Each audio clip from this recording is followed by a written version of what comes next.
Fala guerreira, fala guerreiro! Aqui quem fala é o Biro e desta vez estou sozinho neste programa para poder trazer com urgência para nossos ouvintes relatos e denúncias terríveis da crise humanitária no Amapá, devido ao apagão generalizado que está ocorrendo no estado. Em meio à primeira eleição municipal no governo de Bolsonaro, o estado do Amapá passa por uma terrível crise humanitária. Já são, até a gravação deste programa, 8 dias sem energia elétrica em todo o estado. É isso mesmo. Enquanto ocorrem as campanhas eleitorais em todo o país, o estado inteiro do Amapá está no escuro, devido à completa negligência da empresa de capital privado espanhol Isolux, que é responsável pelo abastecimento na região. Além, claro, da responsabilidade do governador Góes, do PDT, e do próprio e odiável presidente Bolsonaro. Já se sabia que os transformadores que alimentam a subestação da região estavam apresentando defeitos e nenhuma medida foi tomada até que finalmente queimaram, deixando pelo menos 13 cidades do Amapá na completa escuridão. Os impactos sociais dessa tragédia anunciada são gigantescos, começando pelo desabastecimento de água e de alimentos, que afeta toda a população e em especial os moradores das periferias. Os veículos de comunicação da burguesia e a mídia oficial estão omitindo informações e buscando abafar o caso. Este episódio do Peão 4.0 foi realizado com as denúncias de 3 moradores de Macapá que buscaram nosso portal de notícias Esquerda Diário. Vamos para o programa.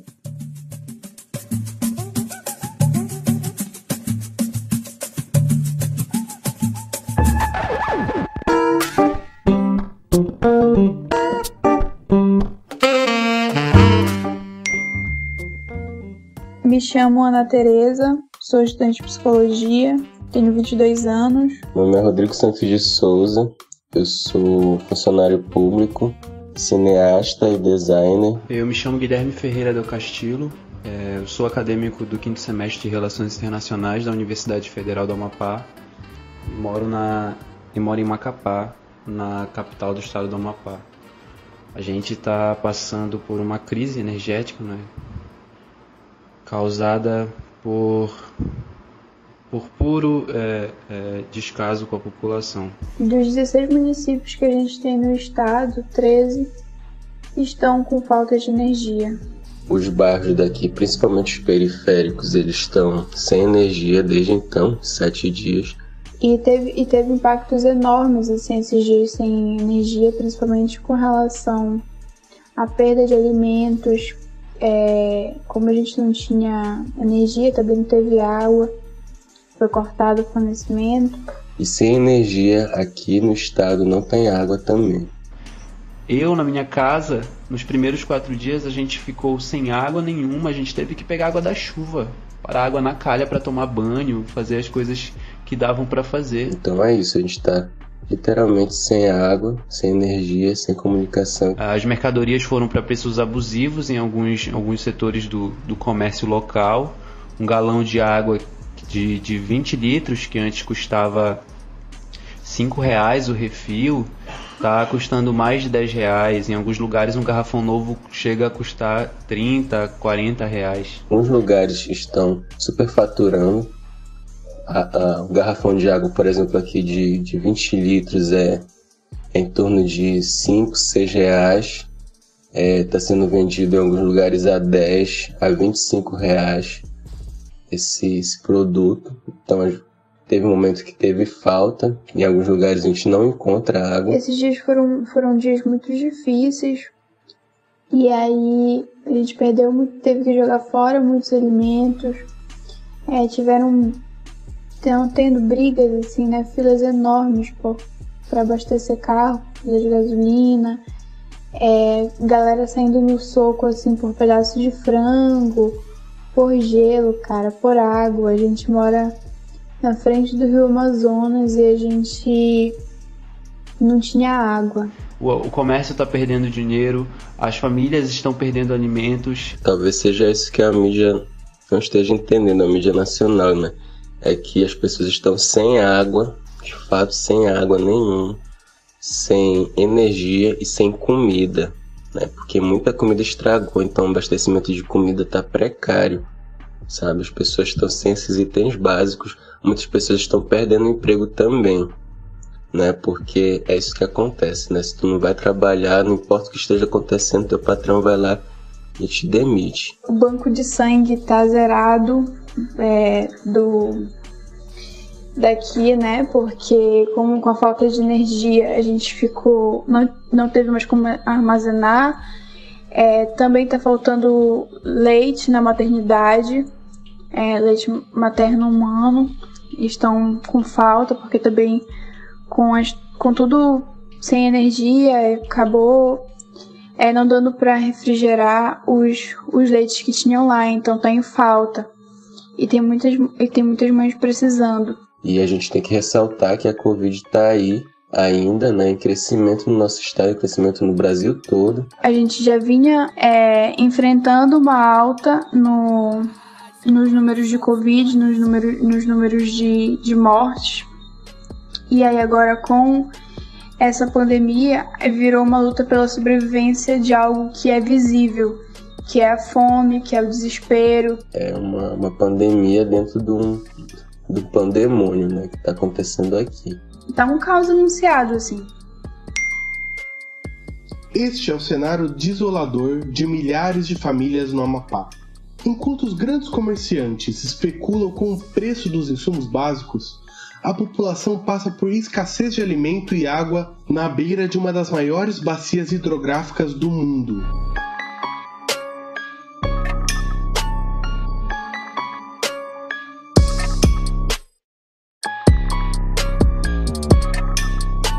Mas a irracionalidade do capitalismo não para por aí. O Amapá é, na realidade, um enorme produtor de energia elétrica e possui 4 usinas hidrelétricas que alimentam várias regiões do país. E ainda assim, sua população local está há 8 dias na escuridão. Outra coisa que está sendo muito falada é que um raio causou isso, que foi efeito da natureza, que o governo nem ninguém tem culpa. A gente sabe que isso é uma mentira, porque existiam 3 transformadores na subestação, não é que foi que queimou, e sabe-se que um transformador já estava em manutenção e um outro estava com vazamento, e foi isso que causou o apagão. Então foi falta de competência mesmo da empresa que foi contratada para fornecer o serviço. Nós temos 4 hidrelétricas no estado, 3 delas ficam no município de Ferreira Gomes, que inclusive é um dos municípios que está sofrendo racionamento agora.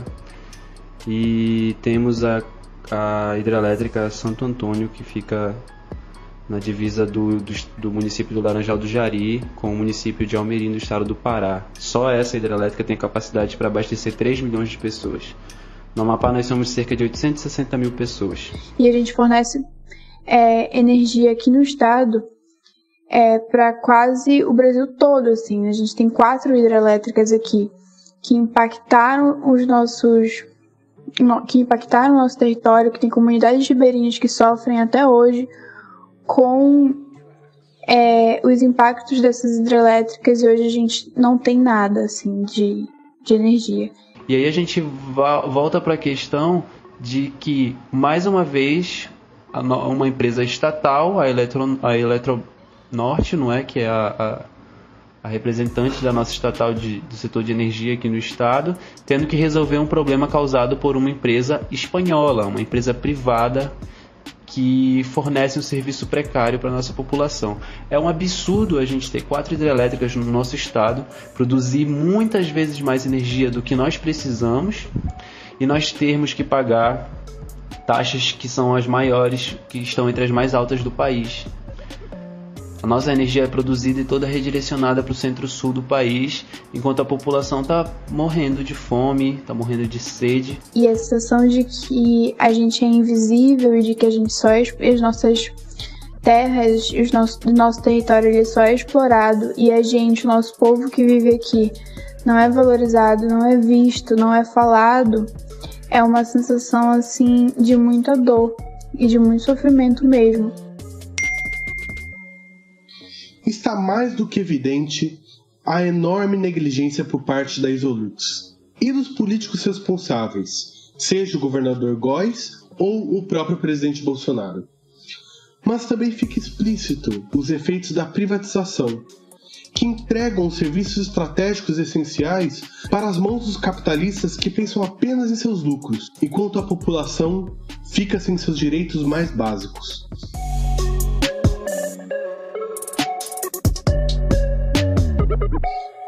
E esses políticos e as empresas privadas nem sequer escondem seu desprezo pelos moradores da cidade do Amapá, quando vemos que nada de fato está sendo feito para reverter esta situação. Pelo contrário, mais uma vez os trabalhadores são abandonados pelas elites e seus representantes. Foi anunciado um rodízio que não está funcionando, não. Apesar do governo federal, do Bolsonaro, ir lá no Twitter e falar que 80%, 70% das pessoas, da população já está com água e as coisas com energia e as coisas já estão normalizando, eles não estão. Não é a realidade. Então foi um apagão em diversos setores e como a realidade do Brasil a gente sabe como é que é, né? Bairros nobres estão com os seus privilégios e os bairros periféricos estão à mercê, né?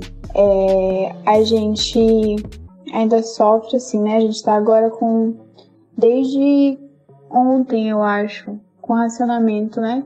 Revezamento de energia. 6 horas alguns bairros têm, 6 horas com energia, 6 horas sem energia. Só que ainda assim, isso está acontecendo em bairros específicos. Porque, por exemplo, nas áreas mais periféricas, nos bairros mais periféricos ainda não chegou energia. Então é isso, a desigualdade está imperando aqui também. A gente sabe que as coisas são assim no Brasil e está se repetindo aqui em Macapá, no Amapá. E algumas áreas da cidade vão manter o abastecimento de energia 24 horas por dia porque no local existem hospitais e outros setores essenciais que não podem ficar sem energia. Mas existem outros lugares que não estão participando do racionamento, comunidades quilombolas, comunidades ribeirinhas, áreas da periferia do estado, da cidade de Macapá também. E é isso, e tem bairros que, por exemplo, as pessoas estão questionando, né? Porque o foco seria ter energia elétrica nos bairros que tem hospitais, postos de saúde por perto, mas tem bairros que não tem nada disso. São bairros de classe média alta, por exemplo, que no gráfico que eles passaram pra gente do rodízio não faltaria energia, sabe? Então tá tendo essa discrepância aí. Bairros que não necessitam de tanta energia assim, estão com energia 24 horas, segundo o gráfico que eles passaram, né? A prefeitura mandou uns carros-pipas para alguns conjuntos habitacionais daqui. Só que assim, os carros não foram, a água que foi nesses carros-pipas não foi água suficiente e era uma água extremamente suja. Então não deu para quem precisou e era uma água que não era boa para consumo. E a gente vê políticos tentando de forma oportunista tomar para si a resolução desse caso como se tivesse resolvido. Não tá. A gente tá desesperado mesmo, e em algumas áreas a situação é muito pior mesmo. Então, assim, o governo do estado, né, vira e fala que a culpa e a responsabilidade é do governo federal e quem tem que se haver com isso é o governo federal, que tem que dar explicações sobre essa queda de energia que atingiu o estado todo praticamente, né? Então... É com esse tipo de situação que nós temos que lidar enquanto nós ouvimos, não é? Como o presidente tentando dizer que as coisas estão voltando ao normal quando não está. Então não tem nada normal. E a gente não tem informação dos outros municípios, sabe? Eles estão totalmente isolados da gente, sabe? Então a gente não sabe o que está acontecendo para lá, então é sinal de que não voltou, né, a energia. Tem comunidades quilombolas, comunidades mais afastadas que essa energia, ainda nem o revezamento de energia de pelo menos 2 horas com energia durante o dia chegou, sabe? Que eles estão zerados, a gente tem alguns mantimentos para levar até eles, só que não tem como levar porque tá difícil a locomoção por conta da gasolina nos carros, que tá em falta. Tá difícil ligar para eles porque o celular deles também tá com falta de bateria. Porque tem comunidades aqui que a gente não sabe o que está acontecendo, não tem nenhuma forma de comunicação, sabe? Eu soube ontem de uma comunidade chamada Vila Nova, onde uma pessoa faleceu, tentando resolver o problema da energia. Eu não sei detalhes de como foi, mas tem muitas outras comunidades que a gente não sabe exatamente nada do que está acontecendo, né? Cada relato é um relato mais horrível que o outro. Teve um amigo da minha tia que ele acabou falecendo porque ele precisava de um respirador para continuar respirando, né? E aí, com a falta de energia, ele não teve como ligar esse respirador e ele acabou vindo a óbito. E nossa, assim, não sei nem como filtrar, assim, nem como mensurar o tamanho do desastre, sabe? É uma crise humanitária mesmo que a gente está vivendo e é um sentimento comum, assim, a todas as pessoas com quem eu converso e que eu vejo nas redes sociais também, da gente daqui, o silenciamento da mídia com relação ao que está acontecendo aqui com a gente.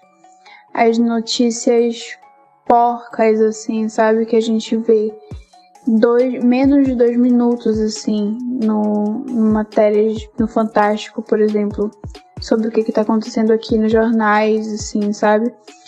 A sensação que a gente tem é que a gente é invisibilizado e que é só a gente pela gente mesmo. Góes tira o seu da reta apontando para o Bolsonaro. O Bolsonaro, por sua vez, fala que já está tudo resolvido, vida que segue. Já era de se esperar. Embora a previsão oficial seja de 30 dias para a normalização, ou seja, mais 1 mês de calamidade. Enquanto isso, os bairros nobres recebem o racionamento e a periferia segue abandonada no breu da noite.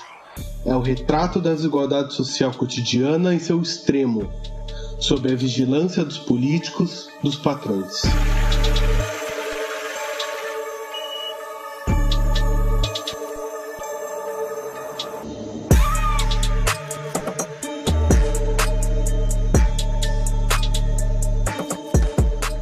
Mas Góes não está sem fazer nada. Pelo contrário, está fazendo exemplarmente a sua parte. Góes está utilizando a polícia militar para reprimir brutalmente a população do Amapá, que vem fazendo protestos e manifestações exigindo água e energia elétrica. Nas palavras da própria Ana, que enviou as denúncias aqui para o Esquerda Diário, se a gente não morre de sede, fome ou Covid, a polícia termina o serviço. E emocionalmente a gente tá exausto e com muito ódio, assim, né? Com muita raiva.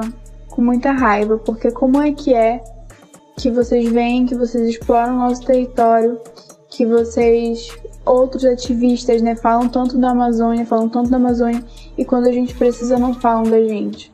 E quando a gente precisa de apoio, não dão apoio pra gente. Quando a gente precisa que noticiem, que falem sobre o que está acontecendo aqui, que denunciem, porque a gente não tinha como fazer isso, mesmo assim, não fizeram, sabe? Ficaram calados. Isso é extremamente revoltante. Mas também está acontecendo muitos casos de solidariedade entre as pessoas, né? A gente está vendo muita movimentação nesse sentido, doação de comida, doação de água, doação de roupas, né? Como a gente percebeu que não iam, que é a gente pela gente mesmo e que não adianta esperar pela mídia, pelas grandes mídias, né? Então as meninas de jornalismo daqui, as jornalistas daqui, jornalistas independentes começaram a noticiar o que a gente está vivenciando e o que de fato está acontecendo. No outro dia a gente se reuniu e algumas casas ainda têm poços amazônicos na frente das suas casas e uma vizinha cedeu o poço dela para os moradores. E é assim que a população está se ajudando, a população mesmo está se organizando para se ajudar. Então a gente percebe o quanto que é a gente pela gente mesmo. E a gente está sendo pela gente, sabe? Os protestos nas ruas estão acontecendo. As pessoas estão saindo de casa para se revoltar, né? Para fechar ruas, para queimar pneus mesmo. São vários pontos da cidade mesmo, de Macapá e outros distritos próximos. Em Santana também, que é uma cidade vizinha a Macapá, também está ocorrendo manifestações. De ontem para hoje, de uns 2 dias para cá, já tinham tido 43 manifestações em vários bairros diferentes da cidade. As pessoas da periferia, sim, estão sofrendo e se saem nas ruas para reclamar um direito, ser um direito básico, elas levam tiro da polícia, tiro de borracha. A população se revoltou e, como resposta, ao invés do Estado estar direcionando esforços para ajudar a minimizar os impactos nessa população, a polícia militar foi acionada para reprimir com muita violência essas manifestações. No conjunto habitacional São José, que fica no Buritizal, um bairro daqui da capital do Amapá, a PM entrou atirando balas de borracha na população, crianças e idosos estavam no meio, inclusive jogando bombas dentro da residência de muitos moradores. Um pai de família foi alvejado 5 vezes. Eu mesmo, um policial apontou uma arma para mim sem a menor necessidade, não estava armado, não estava segurando nenhum pedaço de pau, eu estava apenas assistindo, filmando, né, a manifestação que estava acontecendo aqui perto de casa. E assim, uma violência policial extremamente horrível e violenta. Sem necessidade, estão fazendo uma repressão pesada, estão atirando com bala de borracha. Ontem a gente teve notícias, estão tentando abafar um caso de um menino de 5 anos que foi baleado nos olhos, ele ficou cego por causa de tiros de borracha da polícia militar. E o Estado, junto com a polícia militar, o BOP, tem repreendido de forma brutal essas manifestações, né? Essa semana teve o caso de um garoto que ficou cego devido a um tiro de bala de borracha no olho que ele levou pela PM. E esse tipo de repressão está se espalhando pelo estado todo, em Santana da mesma forma. Então é uma tentativa de abafar a situação, enquanto a mídia local passa uma imagem de que tudo está sendo resolvido, de que tudo está voltando ao normal, de que é para a população manter a calma, mas a gente está lidando com uma crise sem precedentes, de total desumanização mesmo da população. Eu só consigo expressar a minha tremenda indignação e dor, assim, sabe? Dor pelo povo, por tudo, assim, por tudo. Então, não tá nada normal aqui no estado do Amapá. A gente está sofrendo com repressão policial, a gente está sofrendo com desabastecimento e com descaso da mídia. São quase 1 milhão de pessoas que estão nessa situação de desumanização. Esses dias, quando a gente conversa, quando eu converso com as pessoas, geralmente a gente fala assim, né? Estamos sobrevivendo.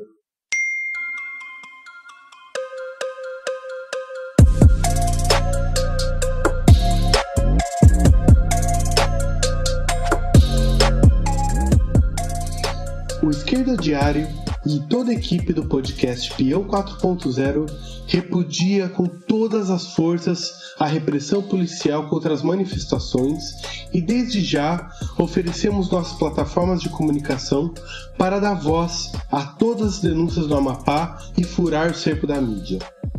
Nos colocamos ao lado dos trabalhadores da população amapaense, contra o GOIS, Bolsonaro, as privatizações e a completa negligência da Isolux. É preciso estatizar todo o sistema energético sob o controle dos trabalhadores. Exigimos o atendimento imediato de todas as necessidades da população, como água, alimentos, geradores e combustível, para serem distribuídos pela própria população e assim interromper o estado de calamidade no Amapá. E se você, como nós, acha inaceitável essa situação no Amapá, faça esse programa alcançar ainda mais pessoas. Curta e compartilhe com seus amigos, conhecidos e familiares nas redes sociais e ajude a dar voz àqueles que se manifestam hoje contra essa situação de calamidade pública que estão tentando fazer calar com base à repressão policial. Se quiser saber mais sobre o assunto e acompanhar na íntegra as informações e denúncias, acesse esquerdadiario.com.br.